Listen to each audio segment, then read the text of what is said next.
Mm.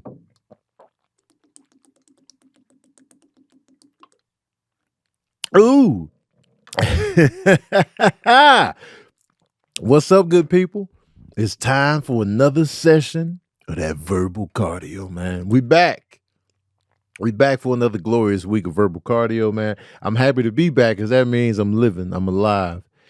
We've been getting a lot of deaths lately, man. Dikembe Mutombo, John Amos, Maggie Smith, Chris Christopherson. These are just famous people, not to mention who we've lost in our personal lives. People that you know have lost family members, friends, acquaintances. Death is all around us all the time, and it happens to us all, and it's gonna happen to us all. So it's about how we navigate and how we celebrate. Are we giving the roses while people are here to receive them? We always talk about this when somebody passes away, and we say, "Oh man, you know what I'm saying? You know, we got to give roses while people are still alive." But we always take it for granted. We always, "Oh, I'll tell them tomorrow. I'll tell them tomorrow. I'll tell them tomorrow," and then they gone. And you be like, "Damn it! I should have said something. I should have gave the flowers where they were here." We do this every time. We do this every time somebody passes away, but we need to train ourselves to do it often and all the time, man. Give the flowers. Give the flowers. When somebody's on your heart, reach out. When you thinking fondly of somebody, let them know. You never know who might need that. You never know who might be like, "Man, I'm sick of everything." And then you just come out the blue like, "Man, I'm glad you in my life. This, that, and the third. I remember when we did this. I remember this. You know what I love about you? This, that, and the third." You never know. And it's coming from a real place because you feel it in the moment and then you reach out in the moment. Like you never know who's going to need it. And it's always going to be accepted and appreciated. Unless you fuck somebody over and then you try to come around the corner. "I appreciate you." Nigga, you ruined me. Oh, my bad. But that's a different scenario, man. That's neither here nor there, and that ain't none of my business. But yeah, just make sure y'all are giving flowers and reaching out and extending love and just hitting people up that you care about when they cross your mind. When they cross your mind, hit them up. Because sometimes when people be crossing my mind heavy, they end up passing away. I was just thinking of John Amos Sunday when I was vacuuming the house. I was thinking of him. I just thought about him. I think I saw like a clip of something that he might have been in, or something made me think of him. And I was like, "Yo, he's really up there in like age." And I just thought about that, and I just continued to vacuum, and then lo and behold, I get the news today that John Amos passed away. John Amos was an actor. He was in Roots. He was James Evans in Good Times. He was the father in Coming to America. He has an extensive acting resume, and I had a lot of respect for John Amos, and because he stood for something. That's why he got written off of Good Times, and that's why they killed his character off, because he was standing for something, and he was standing on integrity, and he stood for that and lost his job because of it, and that's why he has my utmost respect, and he's one of my favorite TV dads. I feel like he's a TV dad that goes under the radar because he wasn't taking no shit. You know what I mean? And like I like seeing that. A father in the home. There was a time where, they showing all these black characters and stuff like that, these black families, and the father wasn't in the home. Like when you think of the projects or you think of the hood or whatever, dad wasn't around. And Good Times was a show that had the dad around. They living in the projects in Chicago. The dad was there. And I like seeing that. And coming from personal experiences, like, my parents were divorced, so I would go to dad's house every weekend. I remember my friend Leon, he lost his father years ago. This is back when they was in the projects in Chicago. And his father was killed. He was shot in the head. And I was just like, man. So it's not always as simple as, these fathers just leaving the home just cause. Sometimes they lose their life, whether it be murder, homicide, or just health issues. And I remember my next door neighbor, Maurice, his dad died at work. And so, within that complex that I lived in Chicago on 36th Street, one dad was an alcoholic. Another father, like I said, was murdered. Another father was murdered at work. It was one family. The father was there, so it was a mixture. It was an interesting mixture of like fathers being there, fathers being taken out, and that's the thing out here. Like black men. Not to be cliche or not to be that guy, but black men, we go through a lot. Historically in this country.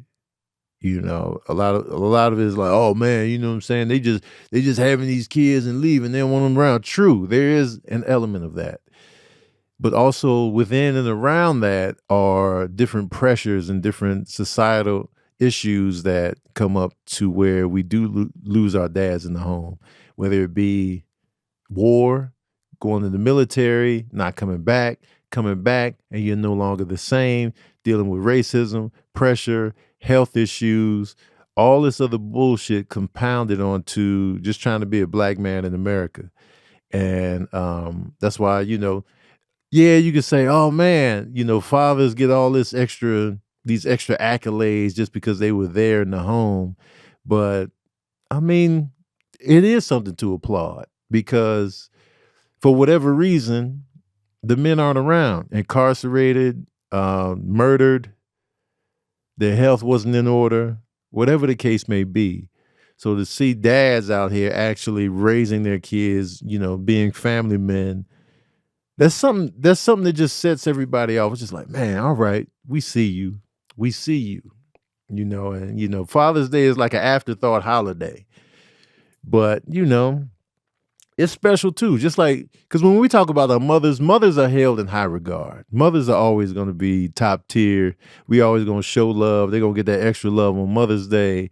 It's something about a mother's love that's unmatched. But also on the other side of that, and we get overlooked, is, a father's love and guidance and care and what they bring to the table. And I feel like James Evans, played by John Amos, he brought that. Even in Coming to America, when he wasn't gonna take no disrespect on his daughter's name. I like that element. Like, he was just no nonsense. I remember him in Die Hard too, Die Harder, man. I liked him, but then there was like some betrayal on the back end. I was like, no, but you liked him immediately, man. He had a great career, great presence. His hairline was that bullshit back in the day, man. It was bullshit hairlines all over TV back in the day, but you still respected these men. They had the cul-de-sac, they had the receding hairlines, and we didn't give a damn. We was just like, man, James Evans ain't playing no games, no matter how that hairline was set up. Now we in a soft era where your hairline got to be perfect and intact and you got to shoe polish it on and stitch it in. Nah, man. Whatever your hair is doing, that don't take nothing away from your manhood. All right? The confidence, the swagger, the serious business of it all, the protection, the providing. That ain't got nothing to do with hairlines. So remember that. For all the men that are insecure about their hair situation, you still a man, dog. You still bring a lot to the table. So what your hairline gave up and they tapped out and they falling back? So what? You still a man out here, man. All right? You still got the integrity. You still got respect. And if people can't get past that, your hair situation, well then fuck them. You don't need them. My hairline tapped out a long time ago, but I ain't lose no momentum. I was like, shoot, my hair tripping? Fine. You're done. You're out of here. I'm cutting you off every week. And I'm out here flourishing. I wish I could laser this shit all down the way I ain't got to shave all the time. I want it smooth up top. No hair coming in whatsoever. You know what I mean? And so, John Amos, man. R.I.P. R.I.P. Chris Christopherson and Maggie Smith. Dikembe Mutombo, man. That was a surprise. I didn't know he was dealing with brain cancer. And I'm just like, man, we losing people, man. We losing people. So I say all that to say, give these flowers, man. When people are on your heart, hit them. Reach out. Don't delay. Just be like, I'm thinking of you. I hope you're well. Whatever the case may be. Just hit people up, man. Get those flowers up.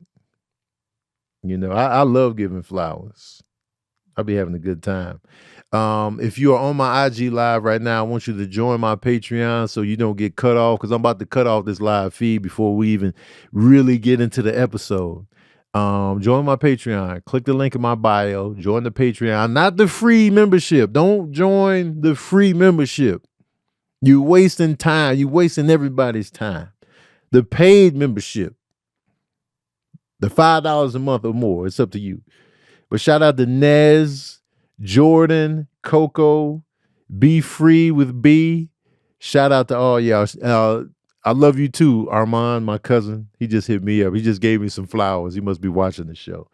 That's my cousin Armand, man. I love you, bro. Let me tell you something about Armand, man. So Armand, Kahil, and Raphael were my step cousins growing up, right? And I'm gonna cut the IG live off in a minute, patron saints. Hold on. They want me to cut y'all off immediately. So my father remarried. He married Gloria in the 80s. And Gloria had, a sister named Carolyn who had these 3 boys.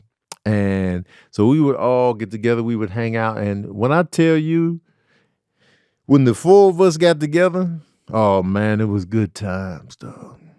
It was good time. I loved it when they was around, man. They was like, oh man, y'all my cousins for real. You know what I mean? It was like, I loved it. We used to get into all kind of trouble. We just had the best time. Like when I would go to their house, we playing Nintendo.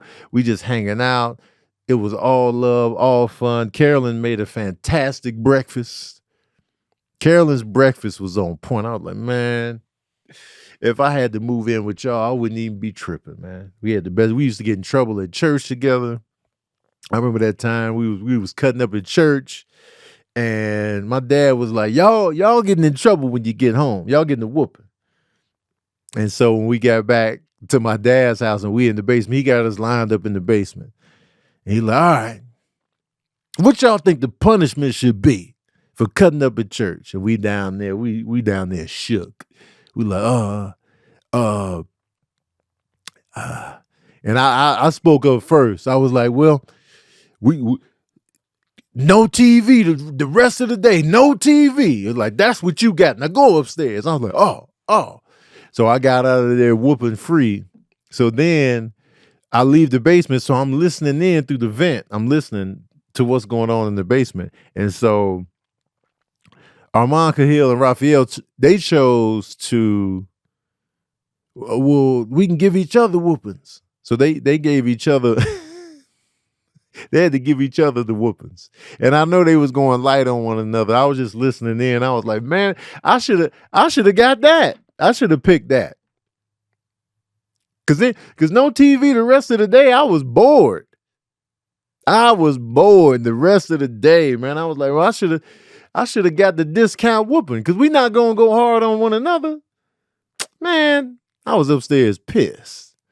So now they flourishing, they watching TV the rest of the day, and I'm just like, I'm looking at the wall. I'm just like, man, y'all wanna play in the basement in the dark? Like, nah, man, we watching this. I was like, all right, I'll just sit here and reflect. Y'all want to reflect? Nah, man, watch out, Tone. Watch out, man. We earned this TV show, man. We gave each other whoopings. And shout out to my cousin Raphael, who passed. Yeah, man. Love y'all, man. Some good memories right there. All right. So I'm cutting off the IG live. Join my Patreon if you in here looking at me right now. Click the link in my bio. Click that Patreon tab.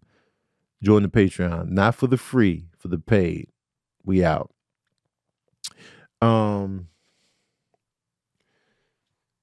So I want to give a shout out to the patron saints.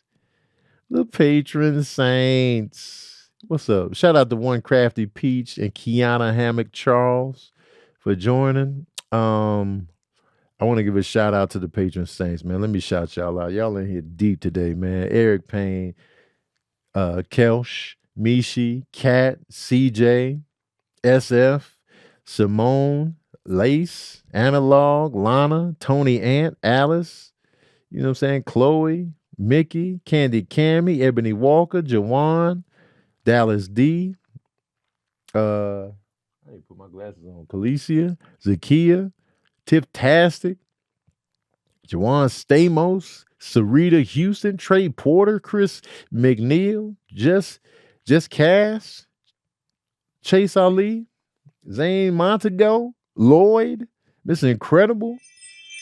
Oh shit. Let me sorry, y'all. My apologies. Coco, G-Man. What's up, y'all? All right, first of all, let me grab my glasses so I can read the ad properly. Just a second.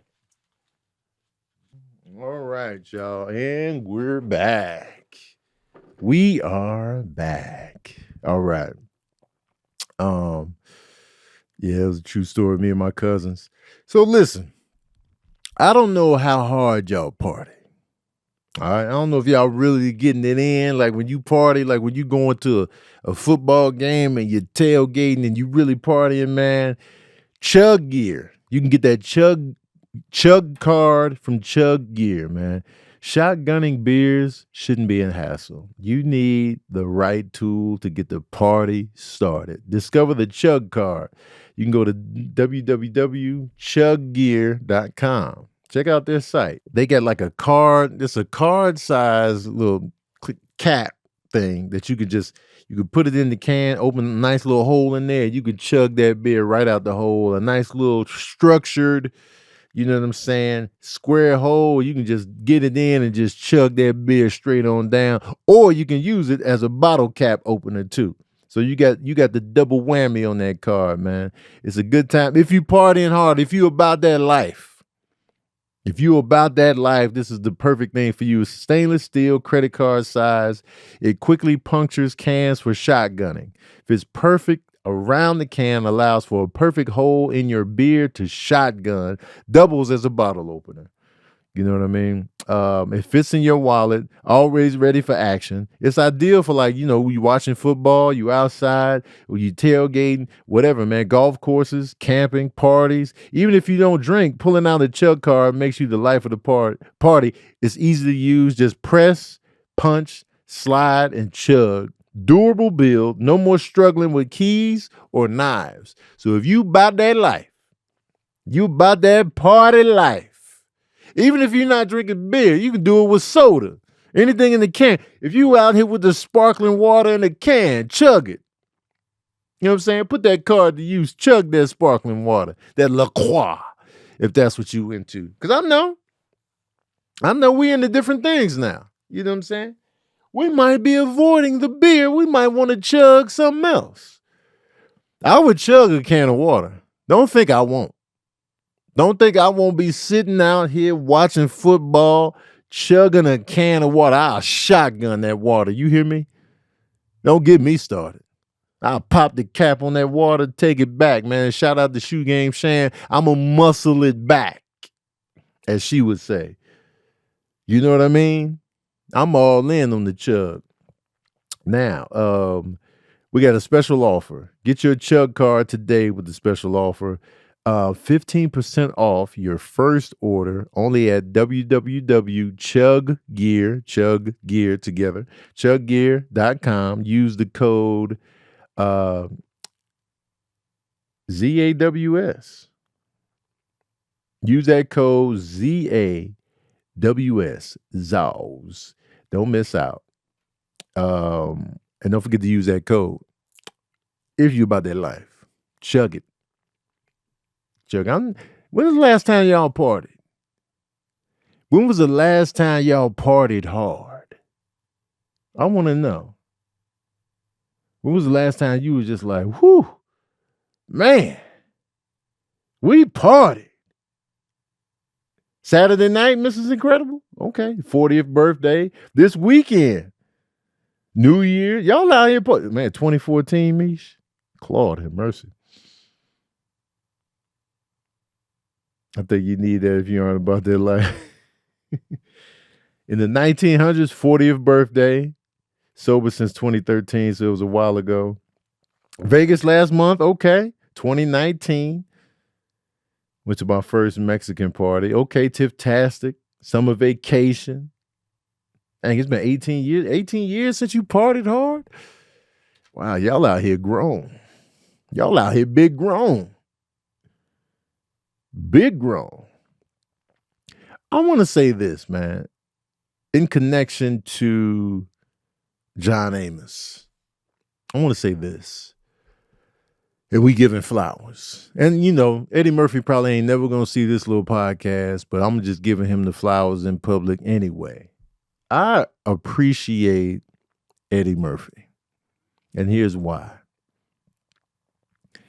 Eddie Murphy was a superstar in the 80s.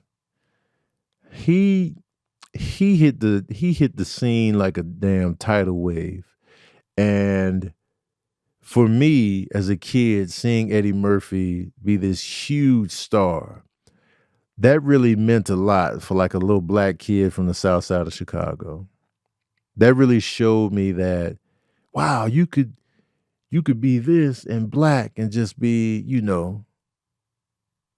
And Eddie's been black the whole time. Like, he's been unapologetically black.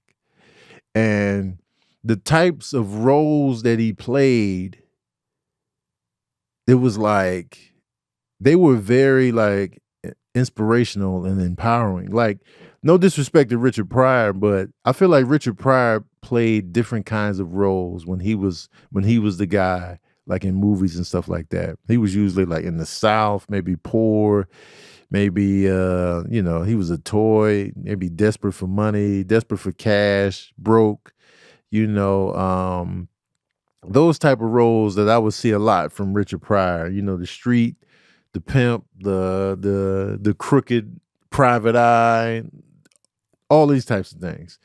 Eddie Murphy comes along, and you know, of course, 48 Hours, he was a criminal. He was in jail, and then Trading Places, he was a homeless guy, and then he was thrust into like a different lifestyle because of this deal these rich dudes made. But after that, you start seeing Eddie Murphy in like different types of roles. You see him as a detective in Beverly Hills Cop, and you're just like, man, you know what I'm saying? It's dope seeing like a black detective doing it out here. And then you see him in The Golden Child, where he's a social worker on the case to help children.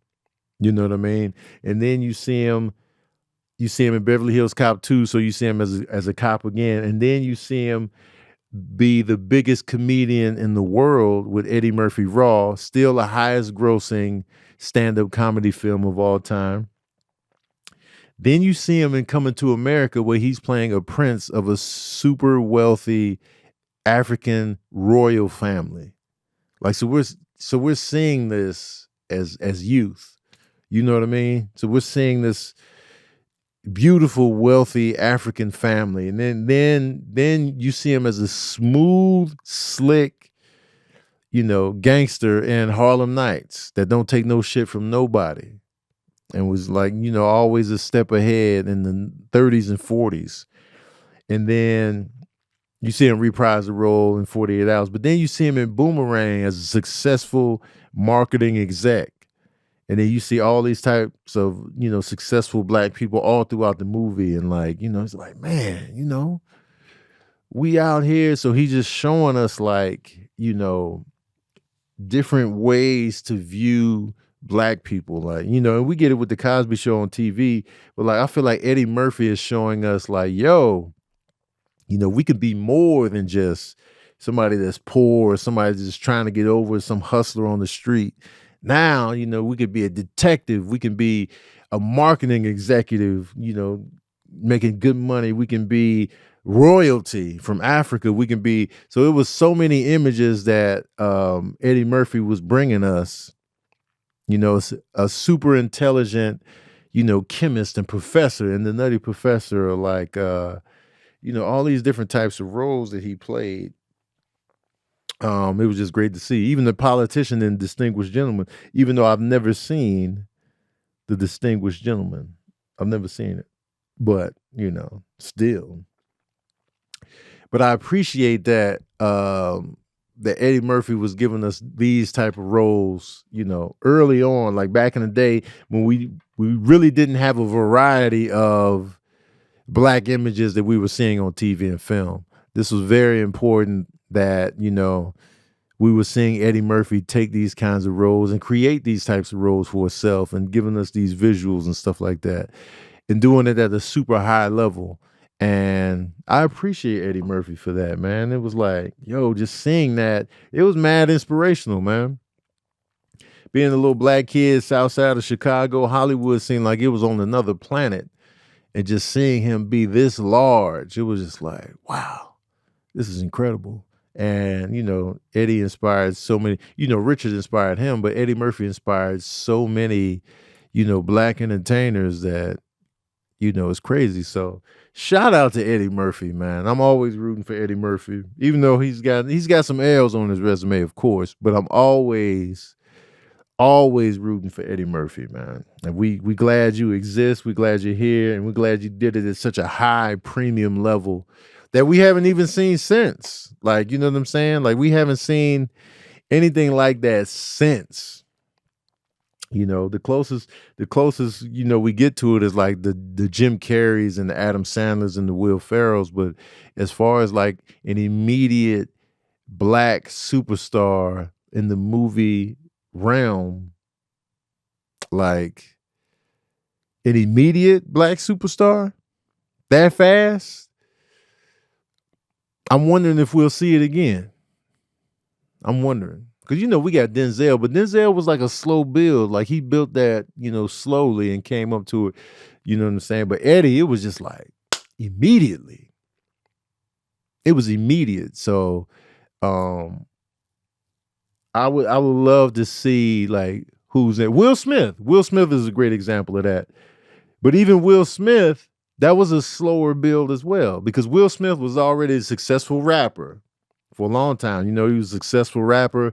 Then he had the TV show, and then he took a couple small roles in films like, 6 Degrees of Separation, Where the Day Takes You, Made in America. And then after a while, once he did Bad Boys, that's when it started. But it wasn't as fast as Eddie Murphy.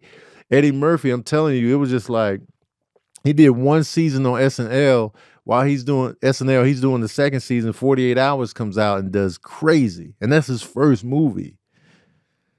His first movie was 48 Hours after just being on SNL for like a season and a half.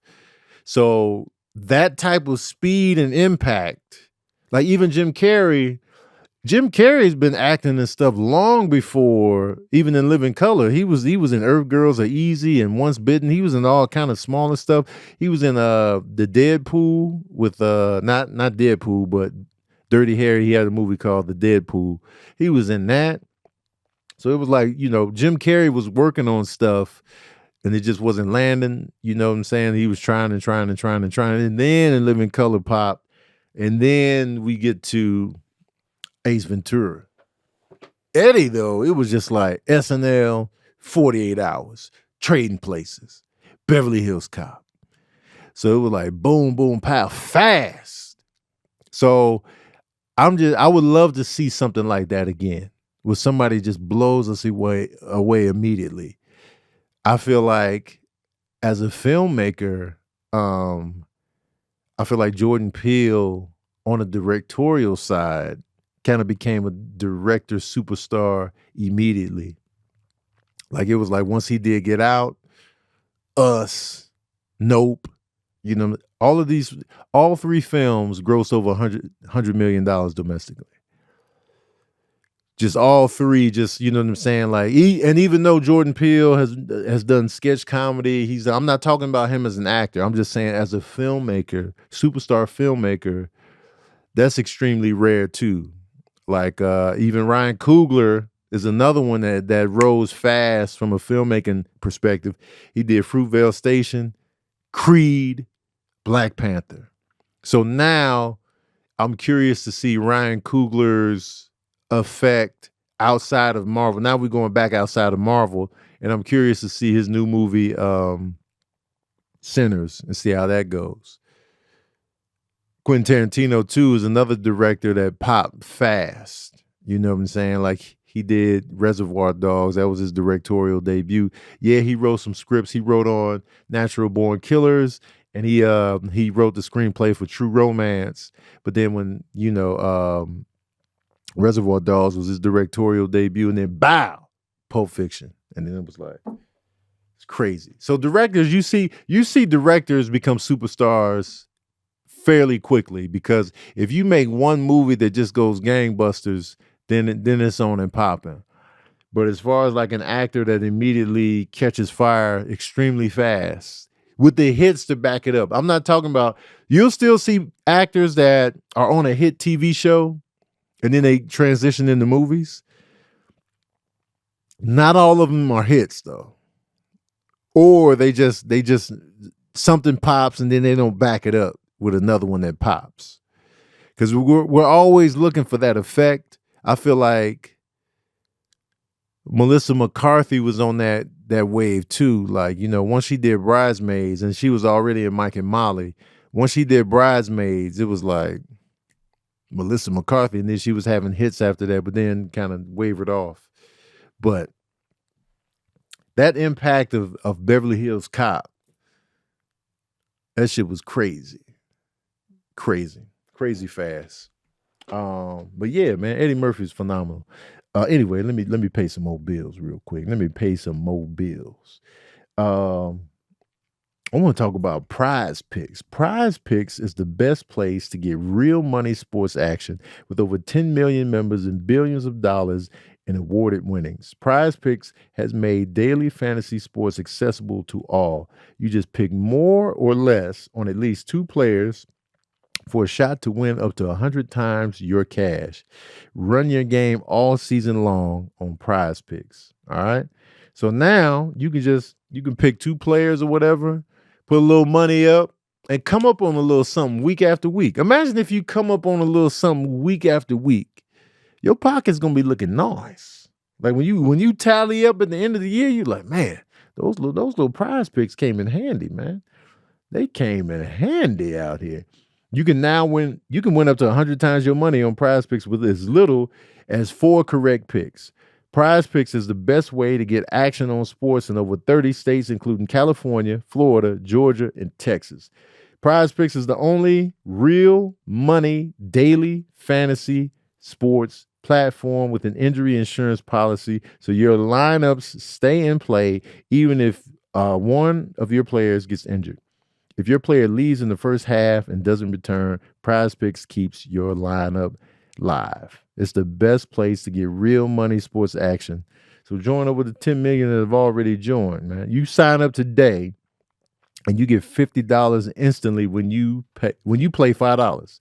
So if you sign up today at Prize Picks, you get $50 instantly when you play $5. So you don't even need to win to receive the $50 bonus. It's guaranteed. So you get that guaranteed 50.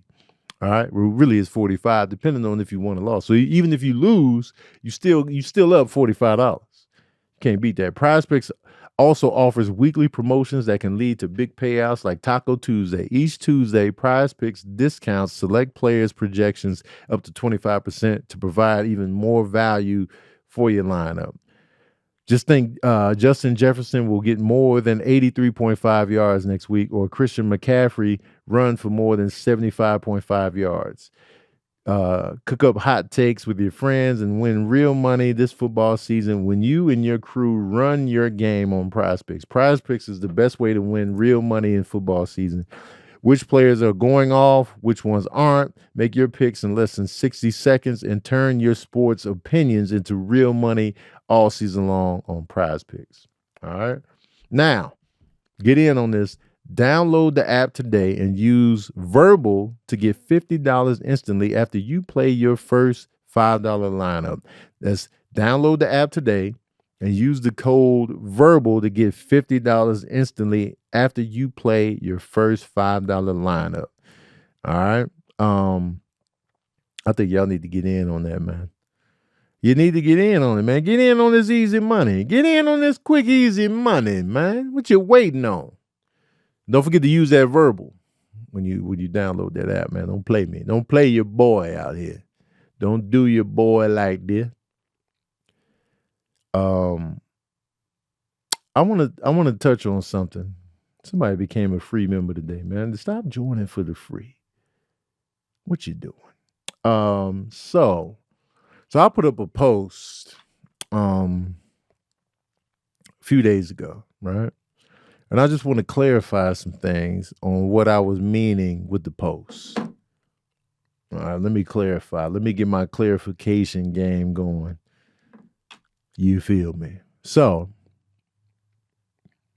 let me scroll down. I said this. This is the post, right? I know they need to get rid of that free membership. It's crazy. All right, so here we go. But I can't delete it. I don't know how to get rid of it. Okay, so here's the post. If I'm attracted to you and I'm publicly going through some shit and I notice that you didn't check on me, that dries my coochie up. I know as men, a lot of us don't open up or show vulnerability, but I always strive to change that by staying transparent. Now, that being said, I don't just share things just to get sympathy, but when so many people show it and certain people don't, it's impossible to ignore. Now, one could argue, maybe they didn't know. I don't always buy that.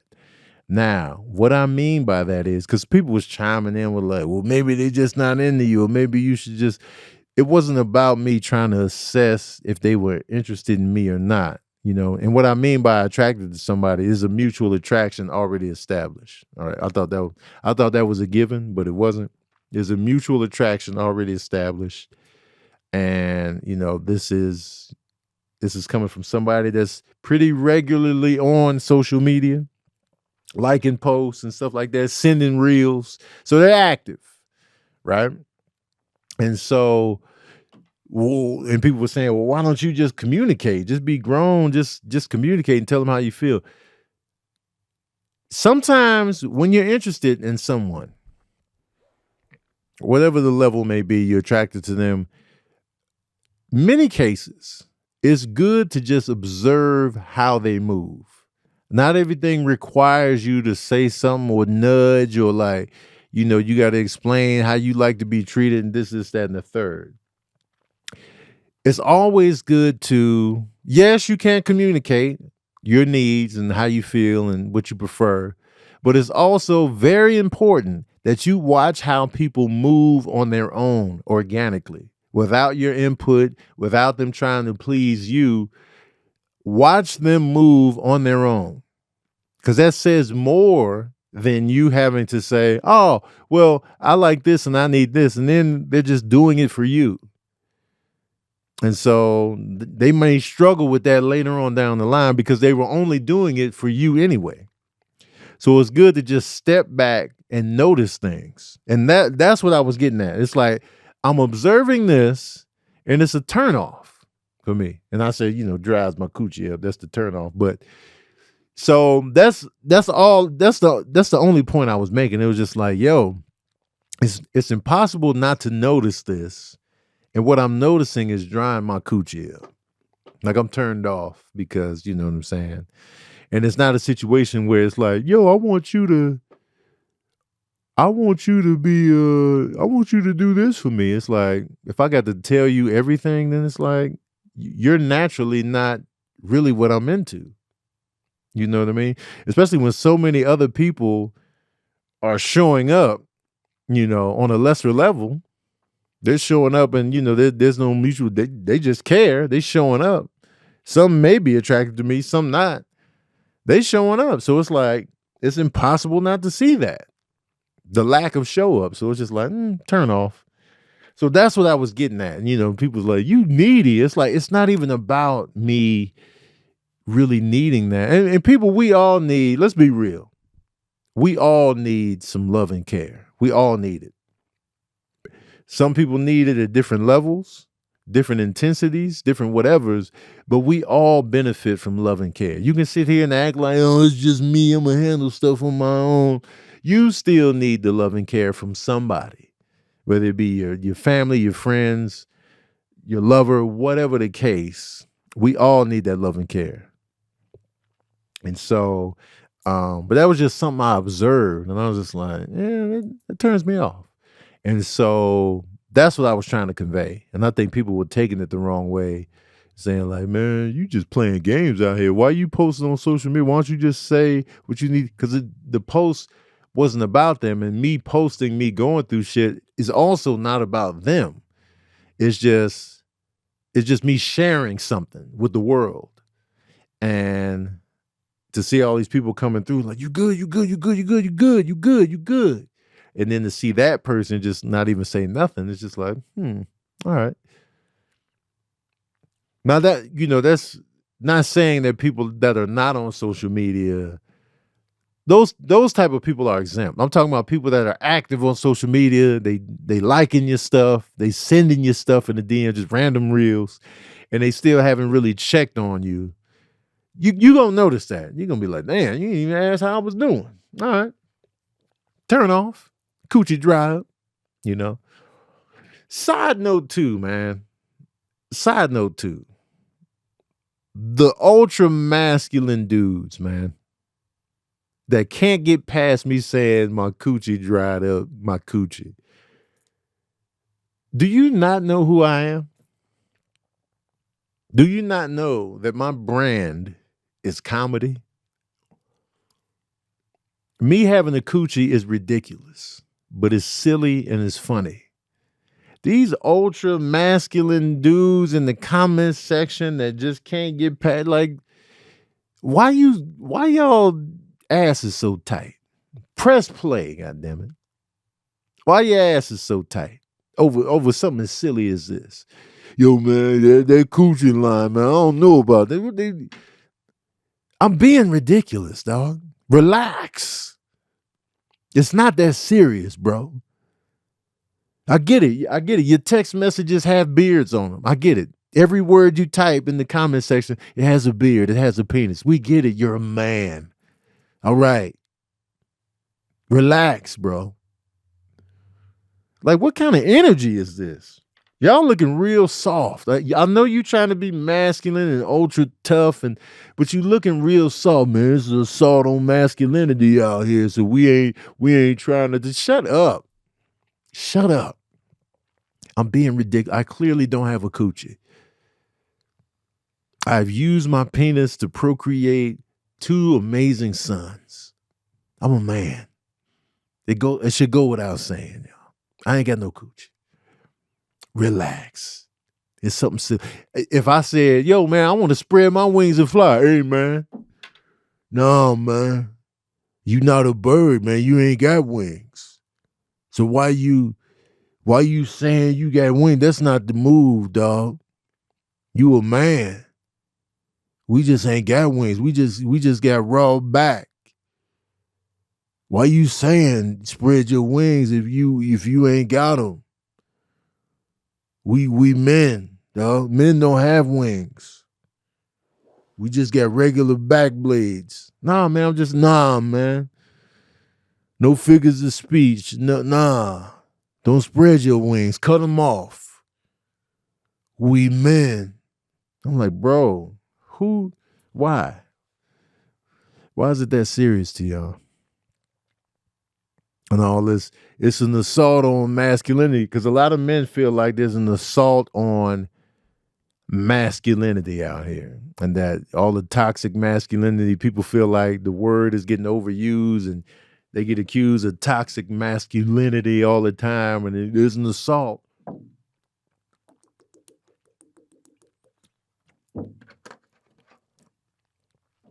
All it is, for real, it's not an assault on being masculine. What it's really about is awareness and respect. You need to be more mindful and aware of the things you say and how you say them. You can't just be saying shit willy-nilly like back in the day. That shit ain't riding no more. Women are going to speak up. People are going to speak up.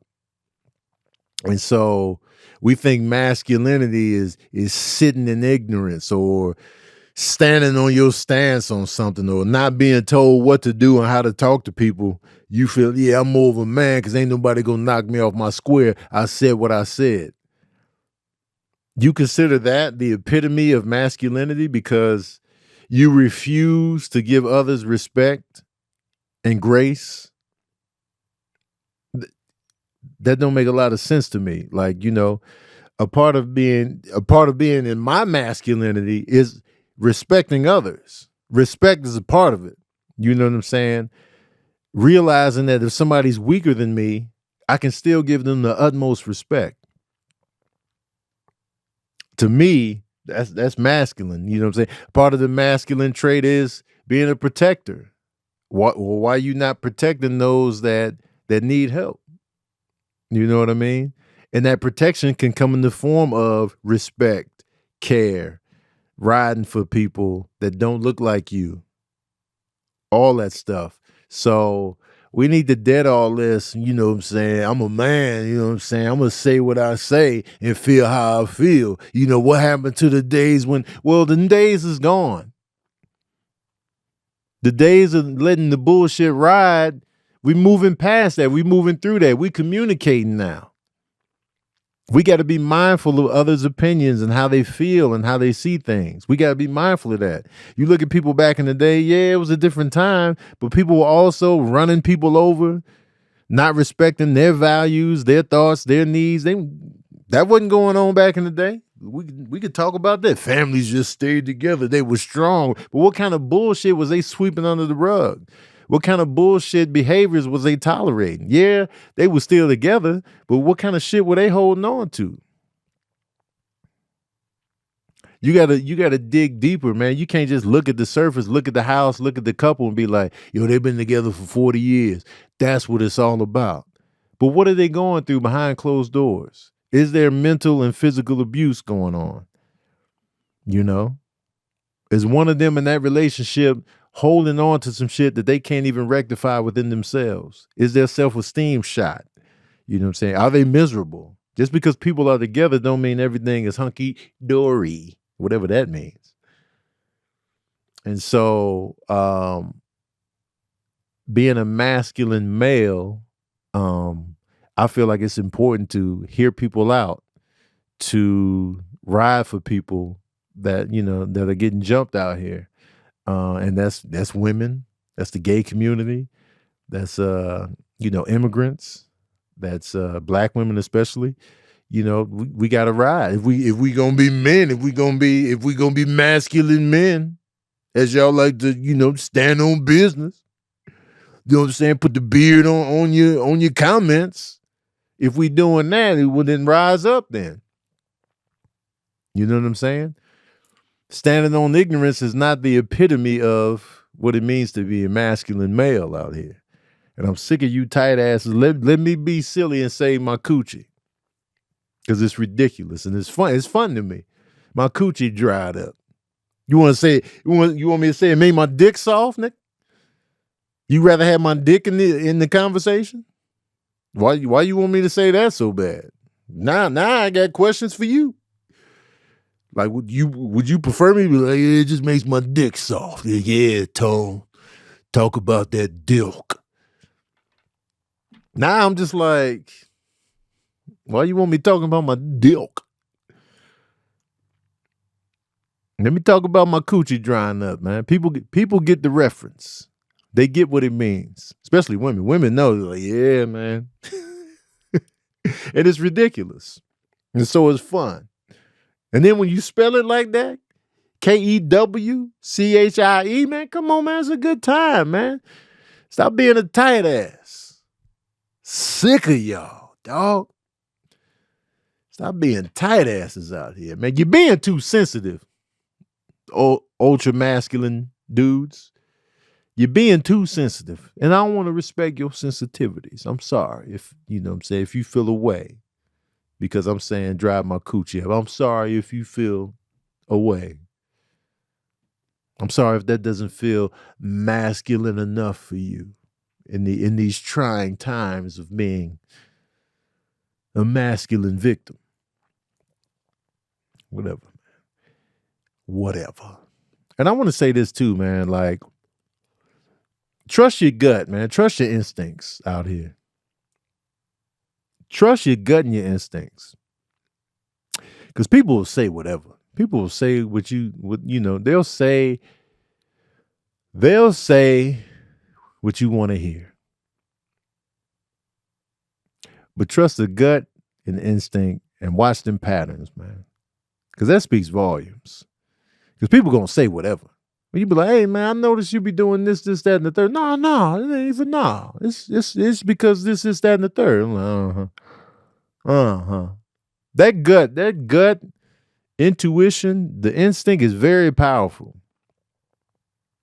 And so a lot of people can talk us out of what we feel in the gut, in the instinct. Now, there are, some delusional people out here. Or there are people that put too much on nothing. There is that. So some of y'all, those instincts might be mistaken. Those gut feelings might be wrong. But in many cases, though, there's a reason why your gut and your instinct is telling you something. And then a lot of times when people come in with the words, you be like, oh, all right. But don't discount those instincts. Because I feel like the instincts are something that's naturally in us to help us survive. And so when you get those, like, when your gut is telling you something, you be like, you know what, man, I noticed this. And then you bring it up. And then they have an opportunity to either come clean or they'll just be like, no, it's because this, that, and the third. I'll be like, yeah, but nah. And a lot of times, your gut was right. Your gut was on point. And you chose to be like, no, I'm gonna go with your words instead. And then you end up getting bit in the ass. And also, too, man, I want to talk about listen to your babies, man. If you got kids, this is for my parents out here, man. Listen to your babies. Take it in, man. I saw a post from little Boosie's daughter, and she's pretty much fed up with him just talking about her on social media and interviews and stuff like that. And she's just not feeling it. And she's feeling unloved and stuff like that. So listen to your babies. And people in the comment section are co-signing him, trying to base it in religion and what they deem is wrong from a religious standpoint.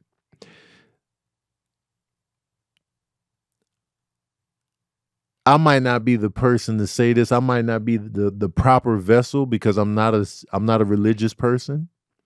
I believe in God wholeheartedly, 100%. I pray. I believe in God. I don't believe in religion. Religion is not my thing because I just have a hard time. I have a hard time trusting humanity. I have a hard time trusting people and their motives and what the motive was to edit these holy texts the way that they have.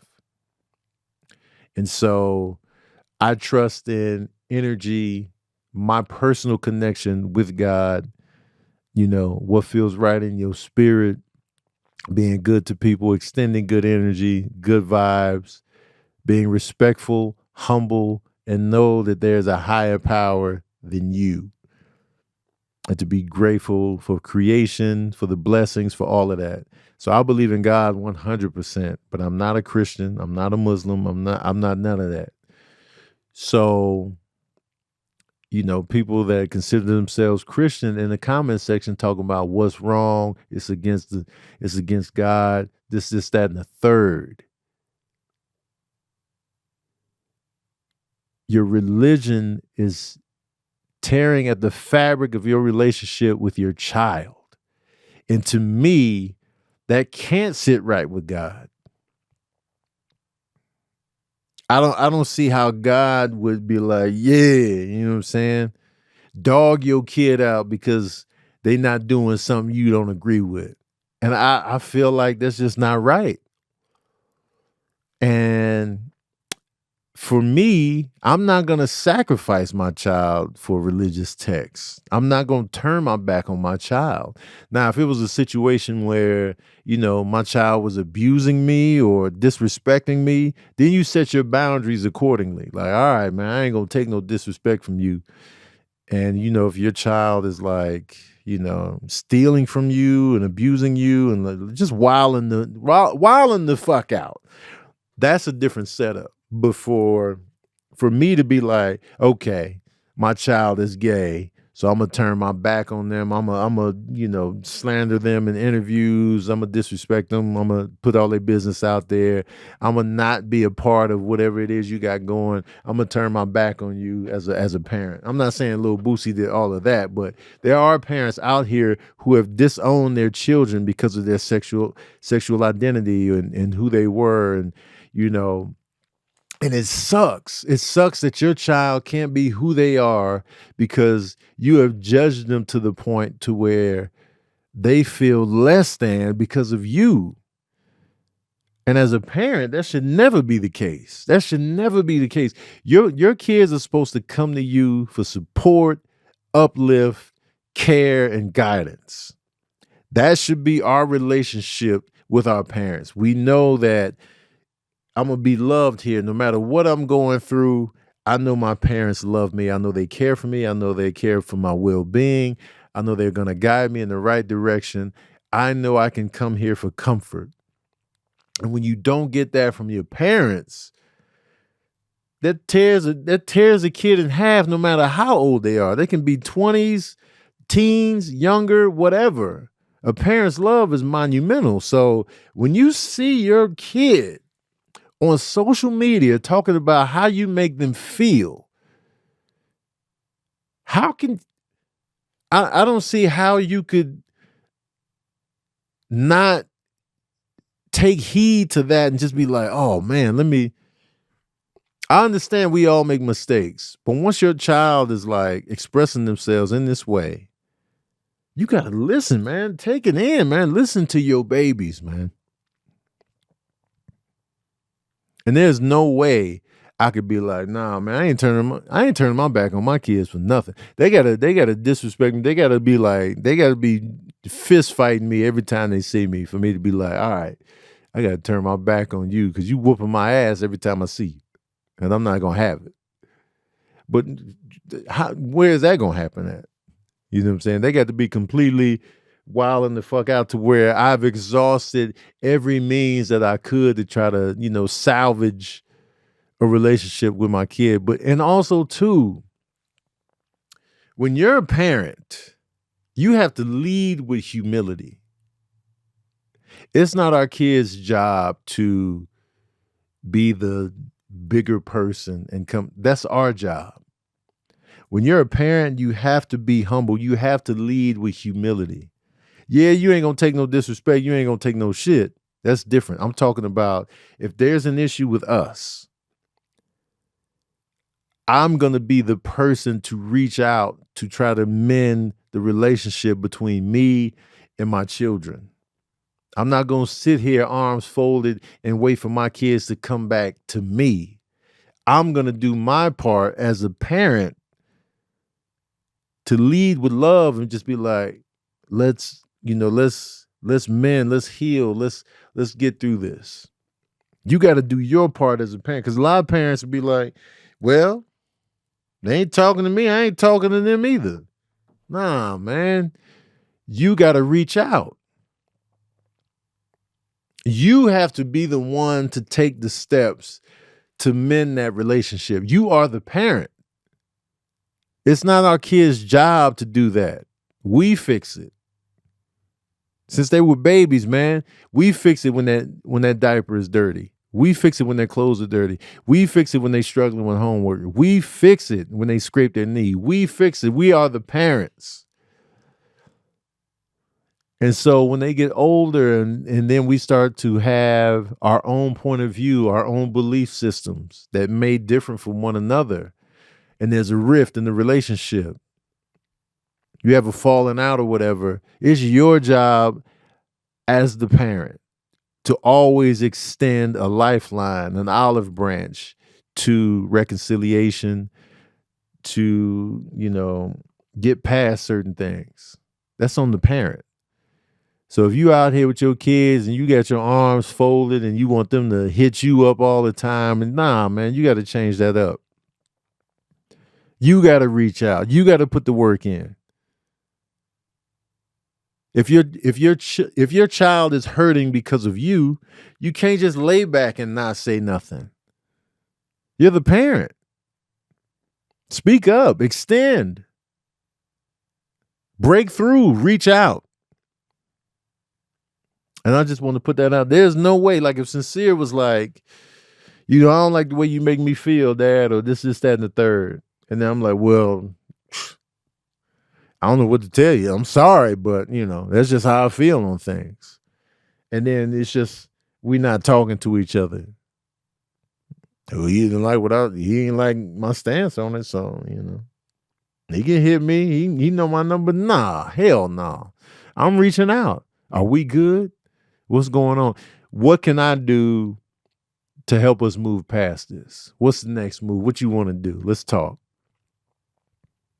That's how parents need to roll. You know what I mean? So I just want to put that out there because that was on my heart, man. I was like, man, listen to the babies, man. This is crazy. This is crazy.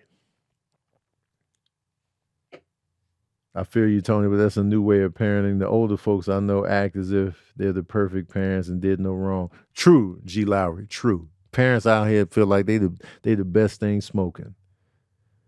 Shoot, even my dad, New York Calm, I got the package, by the way. I got the khaki. I think it's right here.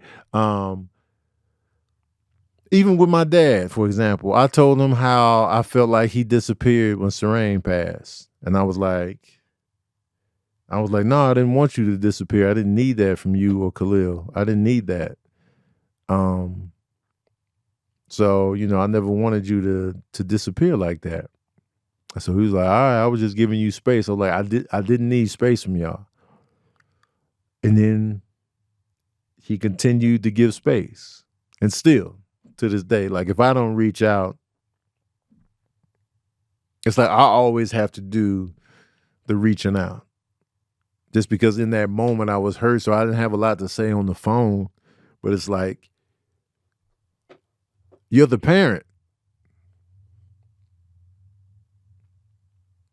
Sometimes you got to reach out as the parent.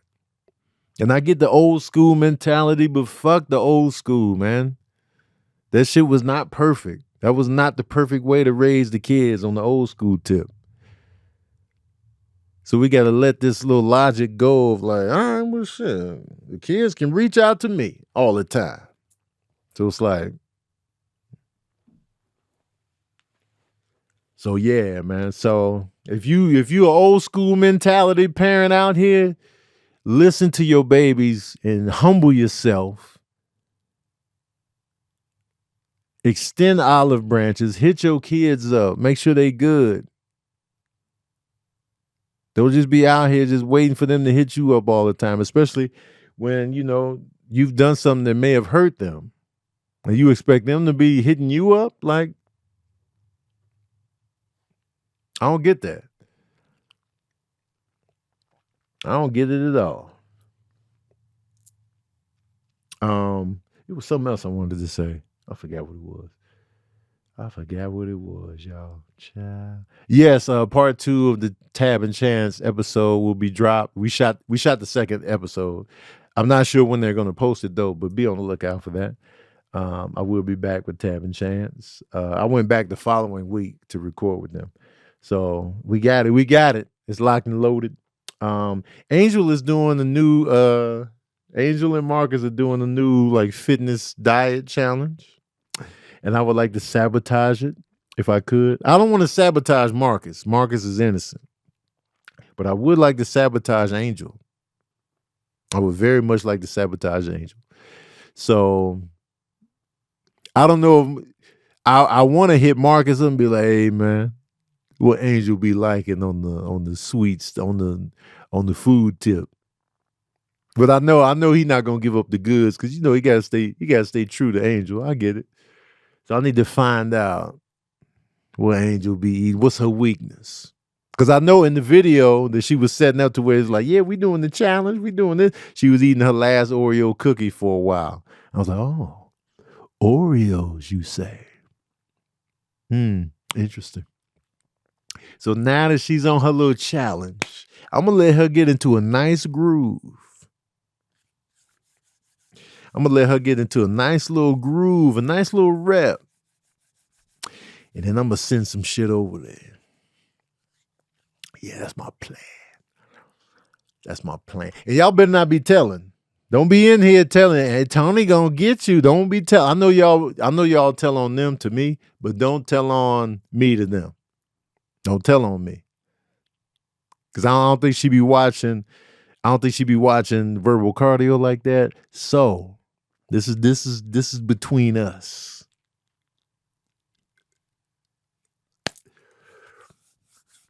I just need to find out what her weakness is. You know what I'm saying? I got to find out what she's into on the food tip that's against the guidelines of the challenge. That's why I come in.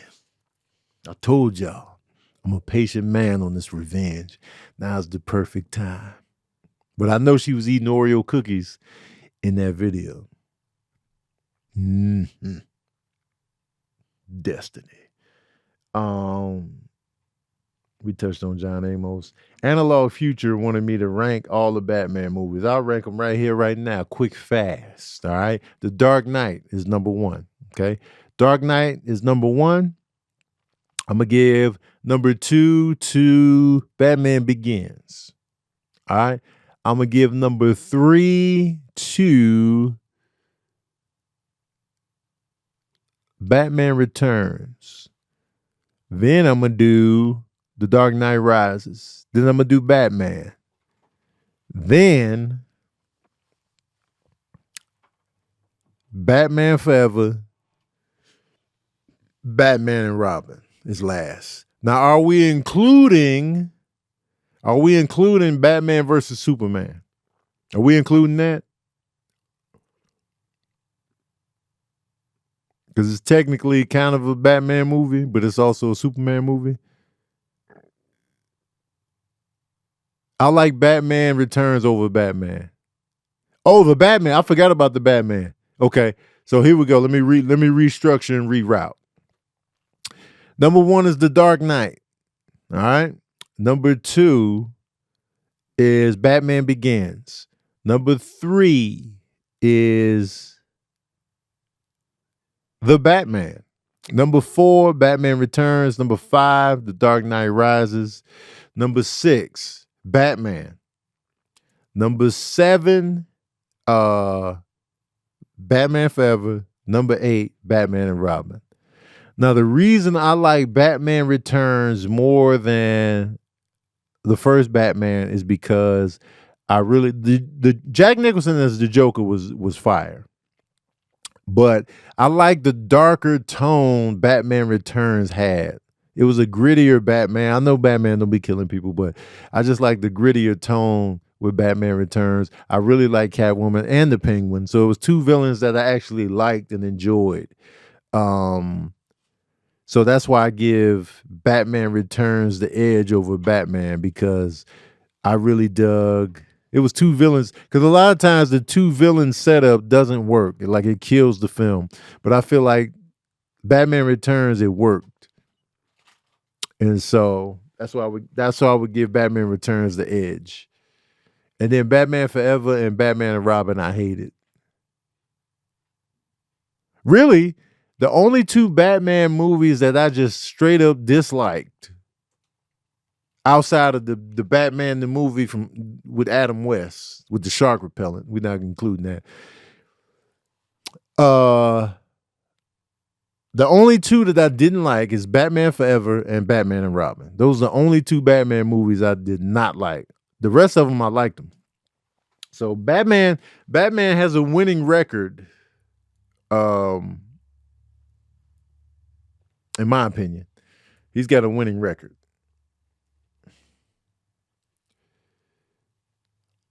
Like Superman, Superman 3, 4, Superman Returns. Those three I didn't like. I didn't like those.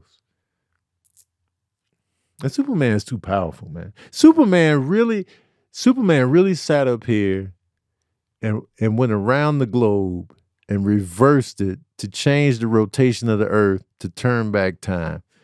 That is the biggest crock of shit I've ever seen in film. I know it's a movie about a Kryptonian alien that crash lands on Earth and he's got superpowers and he can fly and he got cold breath and he got heat vision. I know it's bullshit from the start. I know it's ridiculous. But if we're going to root it in reality, if we're going to root that element in the reality,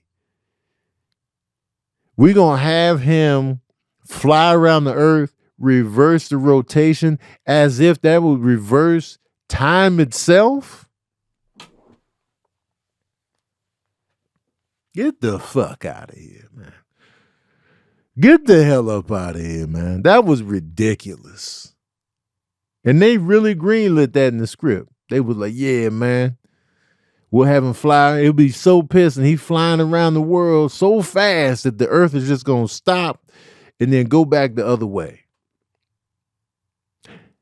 Mind you, the effects that would have on the earth is crazy. That's gonna fuck up the electromagnetic field that we have, and the sun is gonna kill us with the radiation because we won't have this field, because the rotation of the earth is what's got that molten core going, and that's what's creating that shield that saves us from getting killed by the sun. So in that moment where he's turning the earth around, that moment it stops, we're done. We're done.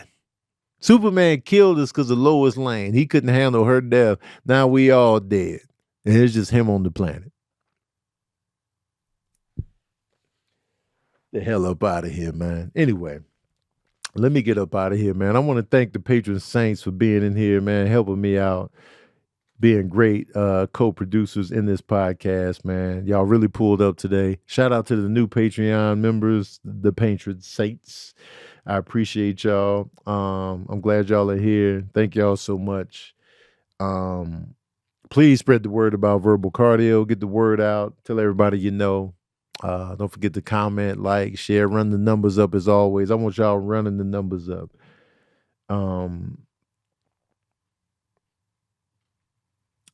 Dallas D asks, Tony, who was that old grumpy dude who was talking about Uber at Tony Baker and Friends? He was hilarious. He was talking about Uber? I don't remember somebody talking about Uber. What's up, Cat James? The Ball Brothers live stream show is actually Friday, so get your tickets for that. I don't remember. But anyway, I got to get up out of here, man. I want to thank y'all for tuning in to another session of that verbal cardio.